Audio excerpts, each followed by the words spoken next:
ಹೇಳಕ್ಕೆ ಬರೋದಿಲ್ಲ, ಅದು ಜಡ್ಜ್ ಅವರು ತೀರ್ಮಾನ ಮಾಡ್ತಾರೆ. ಆದರೆ ರಾಜ್ಯಪಾಲರ ನಡೆ ಬಗ್ಗೆ ಇವತ್ತು ಇಡೀ ರಾಜ್ಯಕ್ಕೆ ಗೊತ್ತಾಗಿದೆ. ಯಾವ ರೀತಿಯಾಗಿ ಪಕ್ಷಪಾತ ಮಾಡಿದ್ದಾರೆ ಮತ್ತು ಯಾವ ರೀತಿಯಾಗಿ ಮುಖ್ಯಮಂತ್ರಿಯವರ ವಿರುದ್ಧ ಸ್ಯಾಂಕ್ಷನ್ ಮಾಡೋದಕ್ಕೆ ತರಾತುರಿಯಲ್ಲಿ ಒಂದೇ 12 ಗಂಟೆ ಕಾಲದಲ್ಲೇ ಸೋಕಾಸ್ ನೋಟಿಸ್ ಇಶ್ಯೂ ಮಾಡಿ ಅತಿ ಶೀಘ್ರದಲ್ಲಿ ಸ್ಯಾಂಕ್ಷನ್ ಕೊಟ್ಟಿರುವಂಥದ್ದು ಇದು ಒಂದು ದಾಖಲೆ ಇದೆ. ಅದು ಇವತ್ತು ಜನರಿಗೆ ಸ್ಪಷ್ಟವಾಗಿ ಗೊತ್ತಾಗಿದೆ. ಮತ್ತು ನಮ್ಮ ಮುಖ್ಯಮಂತ್ರಿಗಳು ಯಾವುದೇ ರೀತಿಯ ಅವರು ಅಧಿಕಾರದ ದುರುಪಯೋಗವನ್ನು ಮಾಡಿಲ್ಲ, ಯಾವ ಭ್ರಷ್ಟಾಚಾರವನ್ನು ಮಾಡಿಲ್ಲ. ಬಿಜೆಪಿಯವರಿಗೆ ಇದನ್ನು ಸುಮ್ಮನೆ ಬೊಬ್ಬೆ ಹೊಡ್ಕೊಂಡು ಸುಳ್ಳನ್ನು ಸತ್ಯ ಮಾಡೋದಕ್ಕೆ ಇಡೀ ದೇಶಾದ್ಯಂತ ಅವರು ಪ್ರಯತ್ನ ಮಾಡ್ತಾ ಇದ್ದಾರೆ. ಅವರು ಯಾಕಂದರೆ ಸುಳ್ಳನ್ನು ಸತ್ಯ ಮಾಡೋದೇ RSSನ ಟ್ರೈನಿಂಗ್ ಅಲ್ವಾ. ಟ್ರೈನಿಂಗ್ ಕೊಡ್ತಾರೆ, ಯಾವ ರೀತಿಯಾಗಿ ಪ್ರಚೋದನೆ ಮಾಡಬೇಕು, ಯಾವ ರೀತಿಯಾಗಿ ಗಲಾಟೆ ಎಬ್ಬಿಸಬೇಕು, ಯಾವ ರೀತಿ ದಂಗೆಗಳು ಮಾಡಿಸ್ಬೇಕು, ಇದೆಲ್ಲ ಸಂಘ ಪರಿವಾರ ಬಿಜೆಪಿಯವರಲ್ಲಿ ಸಿಸ್ಟಮ್ಯಾಟಿಕ್ ಟ್ರೈನಿಂಗೇ ಇರ್ತದೆ. ಅವ್ರದ್ದು ಸಿಸ್ಟಮ್, ಅವ್ರದ್ದು ವ್ಯವಸ್ಥೆನೇ ಆ ಥರ. ಅದರಿಂದ ಅದೇ ಒಂದು ರೀತಿಯಾಗಿ ಇಲ್ಲೂ ಕೂಡ ಮಾಡೋಕೆ ಹೊರಟಿದ್ದಾರೆ. ಆದರೆ ಇದು ಅವ್ರ ಖಂಡಿತವಾಗಿ ಇದರಲ್ಲಿ ಏನೂ ಕೂಡ ನಾವೇನು ನಮ್ಗೆ ಯಾವುದೇ ರೀತಿ ಭಯ ಭೀತಿ ಏನಿಲ್ಲ. ನಮ್ಮ ಮುಖ್ಯಮಂತ್ರಿಗಳು ಬಹಳ ಸ್ಪಷ್ಟವಾದಂಥ ನಡೆ ಅವ್ರದ್ದು ಮತ್ತು ಯಾವುದೇ ರೀತಿಯ ತಪ್ಪನ್ನು ಕೂಡ ಮಾಡಿಲ್ಲ. ಸರ್, ಈಗ ಅಲ್ಲಿ ಒಳಸಿಂಗ್ವಿ ಅವರು ವಾದ ಮಾಡ್ತಾ ಇರುವಂಥದ್ದು ರಾಜ್ಯಪಾಲರ ಆದೇಶದ ಬಗ್ಗೆ ಅಲ್ಲ, ರಾಜ್ಯಪಾಲರ ನಡೆ ಬಗ್ಗೆ. ಆದೇಶ ಒಪ್ಕೊಂಡಿದ್ದಾರೆ. ಹಾಗಾದ್ರೆ ನೋಡಿ, ನಾನು ಲಾಯರ್ ಅವರು ಹೆಂಗೆ ಆರ್ಗ್ಯೂ ಮಾಡ್ತಾರೆ, ನಾನು ಅದ್ರ ಬಗ್ಗೆ ಹೋಗೋದಿಲ್ಲ. ನಡೆನೇ ಸರಿ ಇಲ್ಲದೆ ಹೋದರೆ ಮತ್ತೆ ಆದೇಶ ತಪ್ಪಂತಾನೆ ಆಯ್ತಲ್ಲ. ನಡೆ ಅವರ ಯಾವ ರೀತಿ ಅವರು ಈ ತೀರ್ಮಾನಕ್ಕೆ ಬಂದರು, ಹೇಗೆ ಬಂದರು, ಅದರ ಉದ್ದೇಶ ಏನು, ಎಲ್ಲ ಒಂದು ಕಾನ್ಸ್ಪಿರಸಿ. ಆ ಕಾನ್ಸ್ಪಿರಸಿಲಿ ರಾಜ್ಯಪಾಲರು ಭಾಗಿಯಾಗುವಂಥದ್ದು. ಯಾಕಂದರೆ ರಾಜ್ಯಪಾಲರು ಈ ಸರ್ಕಾರದ ಮುಖ್ಯಸ್ಥ, ಕಾನ್ಸ್ಟಿಟ್ಯೂಷನಲ್ ಹೆಡ್. ಅವರು ಮುಖ್ಯಸ್ಥ ಸರ್ಕಾರದ ವಿರುದ್ಧವೇ ಷಡ್ಯಂತ್ರದಲ್ಲಿ ಭಾಗಿಯಾದಾಗ ಅದಕ್ಕೆ ನಾವೇನಂತ ಕರಿಬೇಕು? ನಮ್ಮ ರಾಜ್ಯಕ್ಕೆ ದ್ರೋಹ ಅಂತ ಹೇಳಬೇಕಲ್ಲ. ರಾಜ್ಯದ ಒಂದು ಪ್ರಜಾಪ್ರಭುತ್ವ ವ್ಯವಸ್ಥೆಗೆ ದ್ರೋಹ ಮಾಡಿದ್ದಾರೆ ಅಂತಲೇ ನಾವು ಹೇಳ್ತಾ ಇರೋದು. ಈಗ ಬಿಜೆಪಿಯವರು ಹೇಳ್ತಾ ಇದ್ದಾರೆ, ಏನೇ ಮಾಡಲಿ CM ಅವರು ರಾಜೀನಾಮೆ ಕೊಡುವಂಥ ಪರಿಸ್ಥಿತಿ ಬಂದೇ ಬರುತ್ತೆ. ನೋಡಿ, ನಾನು ಇಷ್ಟೇ ಹೇಳ್ತೀನಿ, ಸಿದ್ದರಾಮಯ್ಯ ಅವರು ಯಡಿಯೂರಪ್ಪನವರಲ್ಲ. ಯಡಿಯೂರಪ್ಪ ಬೇರೆ, ಸಿದ್ದರಾಮಯ್ಯ ಅವರು ಬೇರೆ. ಅವ್ರಿಗೂ ಇವ್ರಿಗೂ ನೀವು ತುಲನಾ ಮಾಡಬೇಡಿ, ಆಯಿತಾ? ಅವರು ಯಡಿಯೂರಪ್ಪನವ್ರು ಏನೇನು ಮಾಡಿದ್ರು, ಯಾವ ಕಾರಣಕ್ಕೂ ರಾಜೀನಾಮೆ ಕೊಡಬೇಕಾಯಿತು, ಅದು ಬಿಜೆಪಿಯವ್ರು ಹೇಳಿ, ಅದವ್ರು ಹೇಳಿ. ಸಿದ್ದರಾಮಯ್ಯ ಅವ್ರ ಬಗ್ಗೆ ಮಾತಾಡೋದಕ್ಕೆ ಇವ್ರಿಗೆ ಯಾರಿಗೂ ನೈತಿಕತೆ ಇಲ್ಲ.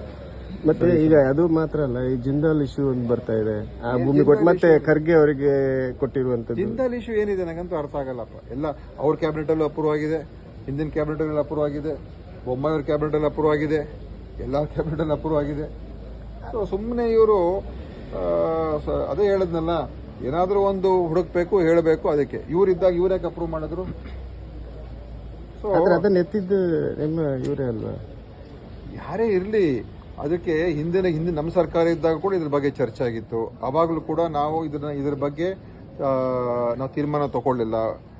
ಅದರ ಬಗ್ಗೆ ಪರಿಶೀಲನೆ ಮಾಡೋದು, ತಪ್ಪೇನಾದ್ರು ಆಗಿದ್ರೆ ಚೆಕ್ ಮಾಡೋದು, ಲ್ಯಾಂಡ್ ಅಕ್ವಿಸಿಷನ್ ರೇಟನ್ನು ಸ್ವಲ್ಪ ಹೆಚ್ಚು ಮಾಡಿದ್ರು. ಅವಾಗ ಇದೆಲ್ಲ ಲ್ಯಾಂಡ್ ಅಕ್ವೈರ್ ಆಗಿರುವಂಥದ್ದು ಎಷ್ಟೋ ದಶಕಗಳ ಹಿಂದೆ. ಕುಟುಂಬಕ್ಕೆ ಏನು ಜಾಗ ಕೊಟ್ಟಿದ್ದಾರೆ? ನೆನ್ನೆ MB ಪಾಟೀಲ್ ಅವ್ರಿಗೆ ಸ್ಪಷ್ಟವಾಗಿ ಹೇಳಿದಾರಲ್ಲ, ಸ್ಪಷ್ಟವಾಗಿ ಹೇಳಿದ್ದಾರೆ ಯಾವ ಆಧಾರದ ಮೇಲೆ ಕೊಟ್ಟರು, ಯಾಕೆ ಕೊಟ್ಟಿದ್ದಾರೆ, ಉದ್ದೇಶ ಏನು ಅಂತ. ಅದರಲ್ಲಿ ಯಾವುದೇ ರೀತಿಯ ಬೆಲೆ ಕಡಿಮೆ ಮಾಡಿಕೊಟ್ಟಿಲ್ಲ ಅಥವಾ ಯಾವುದೇ ರಿಯಾಯಿತಿ ಏನಿಲ್ಲ. ಅವರು ಯಾವ ಉದ್ದೇಶಕ್ಕೆ ತಗೊಂಡಿದ್ದಾರೆ ಆ ಉದ್ದೇಶದ ಪ್ರಕಾರ ಅವರು ಅದನ್ನು ಉಪಯೋಗಿಸ್ಕೊಂಡ್ರೆ ಅವಾಗ ಆ ಭೂಮಿ ಅವ್ರ ಜೊತೆ ಉಳಿತದೆ. ಈಗ ಅದೇ ಥರ ಎಷ್ಟೋ RSSನ ರಾಷ್ಟ್ರೋತ್ಥಾನ ಪರಿಷತ್ತು, ಚಾಣಕ್ಯ ಯೂನಿವರ್ಸಿಟಿ ಎಲ್ಲ ಕಡಿಮೆ ಬೆಲೆಗೆ, ಅತ್ಯಂತ ಕಡಿಮೆ ಬೆಲೆಗೆ ಬಹಳ ಬೆಲೆ ಬಾಳುವಂಥ ಆಸ್ತಿಗಳು ಬೆಂಗಳೂರು ಸುತ್ತಮುತ್ತ ಅವ್ರಿಗೆಲ್ಲ ಮಾಡಿಸ್ಕೊಂಡಿದ್ದಾರೆ ಕಡಿಮೆ ಬೆಲೆಗೆ. ಇಲ್ಲಿ ಯಾವುದೇ ಕಡಿಮೆ ರಿಯಾಯಿತಿ ಏನಿಲ್ಲ. ಸೊ ಇವ್ರು ಕೆದಕಕ್ಕೆ ಹೋದರೆ ಇವ್ರದೇ 100 ಆಚೆ ಹೊರಗೆ ಬರ್ತದೆ. ಅದೇ ನಾನು ಅವ್ರಿಗೆ ಎಚ್ಚರಿಕೆ ನೀಡ್ತೀನಿ.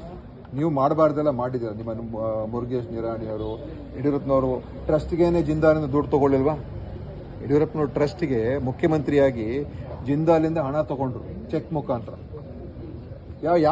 ಯಾವ ಕಾರಣಕ್ಕೋಸ್ಕರ ಅಷ್ಟು ಕೋಟಿ ಹಣ ಜಿಂದಾಲ್ ಅವರು ಯಡಿಯೂರಪ್ಪನವ್ರ ಟ್ರಸ್ಟ್ಗೆ ಕೊಟ್ಟರು? ಯಾಕೆ ಕೊಟ್ಟರು?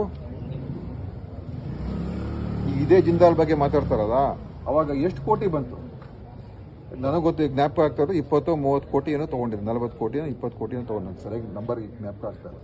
ನೇರವಾಗಿ ಚೆಕ್ಗೆ ತೊಗೊಂಡಿದ್ದಾರೆ.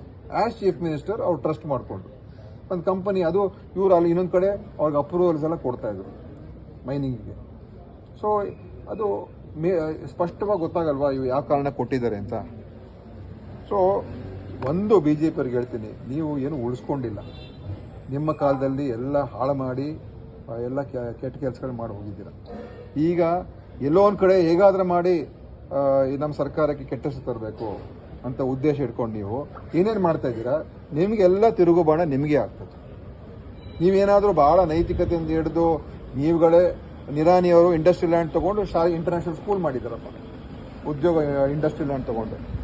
ಹಾಂ, ಸೊ ಆ ಥರ ಇಲ್ಲಿ ಎಷ್ಟೆಷ್ಟು ಕೇಸಸ್ ಇದೆ ನನಗೆ ಗೊತ್ತಿಲ್ಲ. ಅದು ಬೇಕಾದ್ರೆ ಇಂಡಸ್ಟ್ರಿ ಮಿನಿಸ್ಟರ್ ಹೇಳ್ತಾರೆ. ಇದೇ ನಾರಾಯಣ ಸ್ವಾಮಿ ಲ್ಯಾಂಡ್ ತೊಗೊಂಡು ಅದಕ್ಕೆ ಉಪಯೋಗ ಮಾಡ್ಕೊಳ್ಳೋಕ್ಕಾಗ್ದೇ ಯಾವುದೋ ಒಂದು ಟಿನ್ ಶೆಡ್ ಹಾಕ್ಕೊಂಡು ಈಗ ಅದು ವಾಪಸ್ ತೊಗೊಳ್ಳೋದಕ್ಕೇನೋ ಏನೋ ಅವ್ರು ಕ್ರಮ ತಗೊಳ್ತಾರೆ. ಸೊ ಈ ಥರದ ಒಂದು ಹೇಳಬೇಕಾದ್ರೆ ನೀವು ಮೊದಲು ಸರಿ ಇರಬೇಕು ಅಂತ. ಇನ್ನೊಂದು ಕಡೆ ತಪ್ಪಾಗಿದೆ ಅಂತ ನಿಜವಾಗ್ಲೂ ತಪ್ಪಾಗಿದ್ರೆ ಅದು ಒಪ್ಕೊಳ್ಳೋಣ. ಈಗ ಖರ್ಗೆ ಅವರ ಟ್ರಸ್ಟ್ನವರು ಏನಾದರೂ ತಪ್ಪು ಮಾಡಿದರೆ ಅಥವಾ ಆ ಲ್ಯಾಂಡನ್ನು ತಗೊಂಡು ಬೇರೆ ಒಂದು ಬದಲಾವಣೆ ಮಾಡ್ಕೊಂಡು ಬೇರೆ ಉಪಯೋಗಕ್ಕೆ ಉಪಯೋಗಿಸ್ಕೊಂಡಿದ್ದಿದ್ರೆ ಅದನ್ನು ಹೇಳಿ, ಅಥವಾ ಏನಾದರೂ ಕಡಿಮೆ ಬೆಲೆಗೆ ತೊಗೊಂಡ್ಬಿಟ್ಟಿದ್ರೆ ಅದನ್ನು ಹೇಳಿ. ಅದೇನೂ ಇಲ್ದೇನೆ ಖರ್ಗೆ ಸಾಹೇಬ್ರ ಹೆಸರು ಇದೆ ಅಂತ ಹೇಳಿದ ತಕ್ಷಣ ನೀವು ಅದ್ರ ಮಾತಾಡೋದು ತಪ್ಪು ಅಂತ ಹೇಳಿದ್ರೆ ಇನ್ನು ಅವರೇನು ಯಾರು ಏನು ಮಾಡಬಾರ್ದಾ? ಯಾರು ಯಾವುದೇ ಒಂದು ಉದ್ದಿಮೆ ಅಥವಾ ಒಂದು ಕೆಲಸ ಕಾರ್ಯಗಳು ಯಾರು ಮಾಡಬಾರ್ದಾ? ಎಲ್ಲರೂ ಕೂಡ ಮಾಡಬಹುದು. ಇವತ್ತು ನೀವು ಅದಾನಿಗೆ ಯಾವ ರೀತಿ ಬೆಳೆಸ್ತಾ ಇದ್ದೀರಾ? ಇಲ್ಲ, ಅವ್ರು ಹೇಳ್ತಾರೆ ಹಿಂಗೆ ಮಾಡ್ತಾ ಇದ್ದಾರೆ. ಈಗ ಅವ್ರು ಹೇಳ್ತಾ ಇರೋದು ಈ ಭೂಮಿಗೆ ಈಗ ಬೇರೆ ಎಲ್ಲ ಕಾರ್ಯಕ್ರಮ ಚೆನ್ನಾಗಿ ನಡೀಬೇಕು, ಅದಕ್ಕೆ ಏನು ಸಹಕಾರ ಬೇಕು ಅದಕ್ಕೆಲ್ಲ ಕೊಡ್ಸೋಣ. ಸರ್, ಈಗ ಅಧಿಕಾರ ಸ್ವೀಕಾರ ಸಂದರ್ಭ ಇಲ್ಲಿ ಸ್ಕಿಲ್ ಗೇಮ್ ಇರ್ಬೋದು, ಮಸಾಜ್ ಎಲ್ಲ ಸಂಪೂರ್ಣ ಕಂಟ್ರೋಲ್ ಮಾಡ್ತೇವೆ ಅಂತ ಹೇಳಿದೆ. ಬಟ್ ಅದು ಜಾಸ್ತಿ ಆಗ್ತಾ ಇದೆ. ಯಾಕೆ ಕಂಟ್ರೋಲ್ ಬರ್ತಾ ಇಲ್ಲ? ನೋಡಿ, ನೀವು ಹಿಂಗೆ ಹೇಳ್ಬಿಟ್ರೆ ನಾನು ಹೇಳೋಕ್ಕಾಗೋದಿಲ್ಲ. ಏನಾದ್ರ ನಾನು ವಿಚಾರಿಸ್ತೀನಿ. ನಾವು ಹೇಳಿದ್ದೀವಿ ನಮ್ಮ ಅಧಿಕಾರಿಗಳಿಗೆ, ಯಾವುದೇ ಈ ಥರ ಗ್ಯಾಮ್ಲಿಂಗ್ ಇರ್ಬೋದು ಅಥವಾ ಏನು ಒಂದು ಈ ಸಮಾಜಘಾತಕ ಶಕ್ತಿಗಳೇನಿದೆ ಅವರೇನಾದರೂ ಈ ಥರ ಇಲ್ಲಿಗಲ್ ಆಕ್ಟಿವಿಟೀಸ್ ಮಾಡ್ತಾ ಇದ್ರೆ ಅದನ್ನು ಕ್ರಮ ತಗೊಳ್ಬೇಕು ಅಂತ ಹೇಳಿದ್ದೀವಿ. ಮತ್ತು ಡ್ರಗ್ಸ್ ಬಗ್ಗೆನೂ ಹೇಳಿದ್ದೀವಿ. ಸೊ ಅದರಿಂದ ಅಲ್ಲೇನಾದರೂ ಲೋಪಗಳಾಗದೆ ನಾನು ಖಂಡಿತ ಚೆಕಪ್ ಮಾಡ್ತೀನಿ. ಪೊಲೀಸರು ಇವತ್ತೇಗೋ KDP ಮೀಟಿಂಗ್ ಇದೆ, ಅದರಲ್ಲೂ ಕೂಡ ನಾನು ಬೇಕಾದ್ರೆ ಮಾತಾಡ್ತೀನಿ. ಸರ್, ಈಗ ಹೋಟೆಲ್ ಮತ್ತು ರೆಸ್ಟೋರೆಂಟ್ಗಳಲ್ಲಿ ಆಹಾರ ಗುಣಮಟ್ಟ ಪರೀಕ್ಷೆ ಸ್ಪೆಷಲ್ ಡ್ರೈವ್ ಆಹಾರ ಗುಣಮಟ್ಟ ಹೇಗೆ ಇಡೀ ರಾಜ್ಯದಲ್ಲಿ ಮಾಡ್ತಾ ಇದ್ದೀವಿ. ಈಗ ನೆನ್ನೆನೂ ಕೂಡ ನಾವೊಂದು ರಿಲೀಸ್ ಮಾಡಿದ್ದೆ ಮೊನ್ನೆ. ಏನೇನು ನಾವು ಯಾಕಂದ್ರೆ ಇದುವರೆಗೂ ಕೂಡ ನಮ್ಮ ಆಹಾರ ಸುರಕ್ಷತೆ ಇಲಾಖೆ ಇದೆ ಅಂತಲೇ ಜನರಿಗೆ ಗೊತ್ತಿರಲಿಲ್ಲ. ನಮ್ಮ ಸರ್ಕಾರ ಬಂದ ಮೇಲೆ ಈಗ ನಾವು ಅದನ್ನು ಅವ್ರಿಗೆಲ್ಲ ಅಧಿಕಾರಿಗಳಿಗೆ ಎಲ್ಲ ಸ್ಪಷ್ಟವಾದಂಥ ಅವ್ರಿಗೆ ಮಾರ್ಗಸೂಚಿಗಳು ಕೊಟ್ಟು ನೀವು ಎಲ್ಲ ಕಡೆ ವಿಚಾರಿಸಬೇಕು, ಚೆಕಪ್ ಮಾಡಬೇಕು, ಯಾವ ರೀತಿ ಆರೋಗ್ಯದ ಈ ಆಹಾರದ ತಯಾರಿಕೆ ಹೇಗಾಗ್ತಾ ಇದೆ, ಮತ್ತು ಹೋಟೆಲ್ ಮತ್ತು ರೆಸ್ಟೋರೆಂಟ್ಗಳಲ್ಲೂ ಕೂಡ ನೀವು ವಿಚಾರಣೆ ಮಾಡಿ, ಕಂಪನಿಗಳು ಕೂಡ ಫುಡ್ ಮ್ಯಾನುಫ್ಯಾಕ್ಚರರ್ಸ್ ಅಲ್ಲೂ ನೀವೆಲ್ಲ ತಪಾಸಣೆ ಮಾಡಿ ಅಂತ ಎಲ್ಲ ಕಡೆ ನಾವು ನೋಡ್ತಾ ಇದ್ದೀವಿ. ಪ್ರತಿಯೊಂದು ತಿಂಗಳು ನಾವು ಕೆಲವು ಫುಡ್ ಐಟಮ್ಸ್ ತಗೊಂಡು ಅದ್ರ ಬಗ್ಗೆ ನೀವು ವಿಶೇಷವಾದಂಥ ಒಂದು ತಪಾಸಣೆ ಮಾಡಿ. ಮತ್ತು ಈಗ ಒಂದು ಡ್ರೈವ್ ಇಟ್ಕೊಂಡಿದ್ದೀವಿ ಎಲ್ಲ ಕಡೆ. ಈ ಮಾಂಸದ ಅಂಗಡಿಗಳಿರ್ಬೋದು ಅಥವಾ ಆಹಾರ ಉದ್ದಿಮೆಗಾರರು ಇರ್ಬೋದು, ಎಲ್ಲ ಕಡೆ ನೀವು ಹೋಗಿ ಒಂದು ತಪಾಸಣೆ ಮಾಡಿ 2 ದಿವಸ ಡ್ರೈವ್ ಮಾಡ್ತಾ ಇದ್ದೀವಿ. ಸೊ ಪ್ರತಿ ತಿಂಗಳು ಏನಾಗಿದೆ ಅಂತೇಳಿ ನಿಮ್ಮ ತಪಾಸಣೆ, ನಿಮ್ಮ ಸರ್ವೆಗಳಿಂದ ಏನೇನು ನಮಗೆ ಗೊತ್ತಾಗಿದೆ ಅದು ತಿಳ್ಕೊಂಡು ಪ್ರತಿ ತಿಂಗಳು ಒಂದು ರಿಪೋರ್ಟ್ ಕೂಡ ಬಿಡುಗಡೆ ಮಾಡಿ ಮಾಧ್ಯಮಕ್ಕೆ, ಸಾರ್ವಜನಿಕರು ಕೂಡ ಗೊತ್ತಾಗಲಿ. ಮತ್ತು ಯಾವ್ಯಾವ ಥರ ಹೇಗೆ ಕಲಬೆರಕೆ ಆಗ್ತಾ ಇದೆ, ಹೇಗೆ ಅವರು ಈ ಥರ ದುರುಪಯೋಗ ಅಥವಾ ಯಾವ ರೀತಿಯಾದಂಥ ಒಂದು ಅಸುರಕ್ಷಿತವಾದಂಥ ಆಹಾರ ಇವತ್ತಿನ ದಿವಸ ಜನರಿಗೆ ಕೊಡ್ತಾ ಇದ್ದಾರೆ, ಜಾಗೃತಿನೂ ಆಗಬೇಕು ಮತ್ತು ಕ್ರಮನೂ ತಗೋಬೇಕು. ಆ ರೀತಿ ಮಾಡ್ತಾ ಇದ್ದೀವಿ. ಸರ್, ಈಗ ಗೋಬಿ ಮಂಚೂರಿ ಆಯಿತು, ಇದಾಯಿತು, ಈಗ ನೆಕ್ಸ್ಟ್ ಯಾವುದೆಲ್ಲ ಇದ್ರಲ್ಲಿ ಅದು ಅವ್ರು ಹೇಳ್ತಾರೆ. ಈಗ ಮೊನ್ನೆ ಎಲ್ಲ ಮಾಡಿದ್ದೀವಿ. ಈಗ ಆಗಸ್ಟ್ ತಿಂಗಳಲ್ಲಿ ಅವರು ಕೇಕ್ಗಳು, ಈ ಕೋವಾ ಐಟಮ್ಸು ಮತ್ತು ಈ ಥರದಕ್ಕೆಲ್ಲ ಅವರು ಮಾಡಿದ್ದಾರೆ. ಅದು ಈಗ ರಿಪೋರ್ಟ್ ಬರಬೇಕು. 1 ತಿಂಗಳು ಅದನ್ನು ಮಾಡಿದ್ದಾರೆ, ಈ ತಿಂಗಳು ಬೇರೆ ಐಟಮ್ಸ್ ತಗೊಳ್ತಾರೆ. ಆ ಥರ ಅವರು ಈಗ ಕಬಾಬ್ಗಳಿರ್ಬೋದು, ಅದೇ ಮತ್ತು ಗೋಬಿ ಮಂಚೂರಿಯನ್ನು ಇದರಲ್ಲೆಲ್ಲ ಹೆಚ್ಚು ಇದು ಕಲರಿಂಗ್ ಏಜೆಂಟನ್ನು ಹಾಕುವಂಥದ್ದು, ಆರ್ಟಿಫಿಷಿಯಲ್ ಕಲರಿಂಗ್ ಅದನ್ನು ಹಾಕುವಂಥದ್ದಿತ್ತು. ಅದನ್ನು ಕೂಡ ಜನರಿಗೆ ನಾವು ಜಾಗೃತಿ ಮಾಡ್ತಾ ಇದ್ದೀವಿ. ಮೊನ್ನೆನೂ ಕೂಡ ಚೆಕ್ ಮಾಡಿದ್ದೀವಿ. 4 ಲೈಸೆನ್ಸ್ ಸಸ್ಪೆಂಡ್ ಮಾಡಿದ್ದೀವಿ. KFC ಮತ್ತು ಈ ಥರ ಇರುವಂಥ 4 ಈ ಆಹಾರ ಉದ್ದಿಮೆಗಾರರದು ನಾವು ಅದು ಸಸ್ಪೆಂಡ್ ಮಾಡಿದ್ದೀವಿ. KFC ಒಂದು ಬೆಂಗಳೂರಲ್ಲಿ KFC ಅದನ್ನು ಸಸ್ಪೆಂಡ್ ಆಗಿದೆ. ಒಂದ್ಸಲ ಅಲರ್ಟ್ ಆಗ್ತಾರೆ ಮತ್ತೆ ಪುನಃ ಆಸ್ ಯೂಶುವಲ್ ಹಾಗೆ ಆಸ್ ಯೂಶುವಲ್ ಅಂತ ಅಲ್ಲ, ನಾವು ಅವಾಗ ಮಾಡ್ತಾ ಇರಬೇಕು.